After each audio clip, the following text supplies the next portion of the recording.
In the sprawling worlds of anime, we often follow heroes defined by their mercy. Their refusal to take a life is their moral compass. But what of the others? The ones forged in different fires, who understand that some evils cannot be redeemed, only eradicated. These are the protagonists who stare into the abyss, weapon in hand, and do not flinch.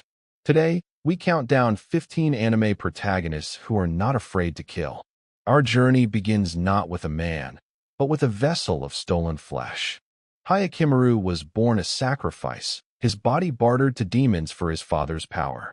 He is a collection of prosthetic limbs and a singular, burning purpose, to reclaim what is his. For Hyakkimaru, killing is not an act of malice, it is a physiological necessity. Each demon he slays returns a fragment of his humanity, a nerve, a patch of skin, the sensation of pain. What does it mean to be human when you must kill to feel alive? Every life he takes is a step toward his own, a brutal, bloody pilgrimage to become whole. He does not kill out of anger, but out of a profound, existential hunger. The pain is not in the act, but in the hollow silence that follows, a reminder of what he still lacks. In a world where the line between human and machine has blurred, Major Motoko Kusanagi exists as a ghost in a shell of metal and silicone. Her killings are clinical, efficient, and devoid of visible passion. They are data points in the mission parameters. But to call her unfeeling is to miss the point entirely. When your body is a weapon, is your soul just another piece of software? Each elimination forces her to confront the ghost in her own machine, the lingering echo of a humanity she can no longer fully access. The pain for the Major is not in the bloodshed, but in the philosophical abyss it opens. Is the life she extinguishes any less valid than her own synthetic existence? She kills without hesitation, but the ghost within remembers and wonders. If ever there was a man sculpted from pain and vengeance, it is the Black Swordsman. Guts' entire life has been a symphony of violence, from a mercenary childhood to the ultimate betrayal that shattered his world. He wields the Dragon Slayer not as a sword, but as a tool of absolute annihilation against the demonic apostles who destroyed his family. How many pieces of your soul can you lose before the killing is all that's left? Every swing of his colossal blade is a scream against a cruel god, a refusal to be prey in a world of monsters. The emotional pain is his constant companion, a fuel that feeds the fury. He kills because it is the only language the world has ever spoken to him. It is not a choice, it is his catechism. We first meet Thorfinn as a ball of pure, homicidal rage, his life dedicated to a single goal: killing the man who murdered his father. He is a prodigy of death, an assassin in a child's body. But his story is not one of embracing this path. It is one of being consumed and ultimately reborn from its ashes. What is the true strength of a warrior who has sworn never to kill again? The pain of his early killings is deferred, stored away in the hollows of his soul until it nearly destroys him. His journey from a boy who lives only to kill to a man who seeks a land without violence is one of the most profound in narrative history. The blood on his hands becomes the fertilizer for a desperate, aching hope for peace. Eren Yeager represents the ultimate corruption of a righteous goal. He begins as a victim, a boy who saw his mother devoured, his world confined by walls. His desire to kill his oppressors was once seen as heroic. But freedom, when taken to its most extreme, becomes a terrifying, world-ending force. When does the quest for freedom become the architecture of hell? Eren's willingness to kill escalates from titans to soldiers to ultimately the entire world beyond his island. The emotional pain is the core of his character, a festering wound of grief, rage, and a twisted, devastating love for his friends. He doesn't just kill his enemies, he commits to their total erasure, bearing the unimaginable weight of genocide because he believes it is the only path to a future for his people. He is the devil who believed he was a savior. To speak of killing without hesitation is to speak of Alucard. The no-life king is not a man who kills. He is the embodiment of slaughter itself. For him, conflict is not a battle, but a form of play, a divine, bloody recreation to stave off an eternity of boredom. What becomes of a monster when it grows tired of its own power? He feels no pain in the act, only a profound and ancient ennui. His killings are a performance, a search for a worthy opponent who can make him feel something, anything, again.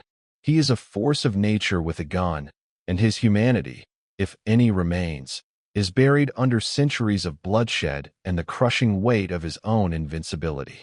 Spiegel wears his violence like his worn-out suit, with a casual, effortless cool. A former syndicate hitman, he is dangerously proficient, but unlike others on this list, there is no joy, no rage, no purpose in it. For Spike, killing is a relic of a past he's trying to outrun. Can you ever truly escape the man you used to be? His entire present is a dream, a lazy, jazz-filled interlude on the Bebop. But when the past calls, he responds with lethal efficiency, not because he wants to, but because it's the only language he knows to end the conversation. The emotional pain is the core of his character, a man who believes his present is a dream and his past is real. Every life he takes is another thread tying him to the ghost he once was, a ghost named Spiegel. Here is a man defined not by his willingness to kill, but by his absolute refusal to do so, precisely because he was once the most proficient killer of his era. Kenshin Himura, the former Batusai, is a walking monument to the weight of taking a life. What is the heavier burden, the lives you've taken, or the vow never to take another? His entire journey is one of atonement. The emotional pain is palpable in every frame. The ghosts of his past are his constant companions. His mastery of the sword is now a performance of precise non-lethality, a daily, painful reminder of the monster he once was and the man he has sworn to become. He is a killer who has chosen to be a protector, and the struggle is his redemption. Lelouch did not just kill with his own hands. He killed with a word, a glance, a calculated command. Armed with the absolute power of Geass, he waged a war not just against an empire, but against the very concept of fate itself. Is it possible to build a gentle world with hands drenched in blood? Lelouch's killings are chess moves on a global scale. He sacrifices pawns, knights, and even queens, including his own soul, to achieve checkmate.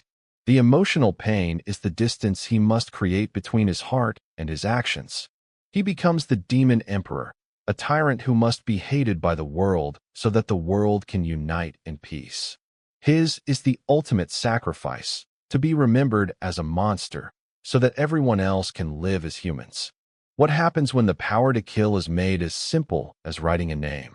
You get Light Yagami, a brilliant high school student who becomes a self-appointed god of the new world.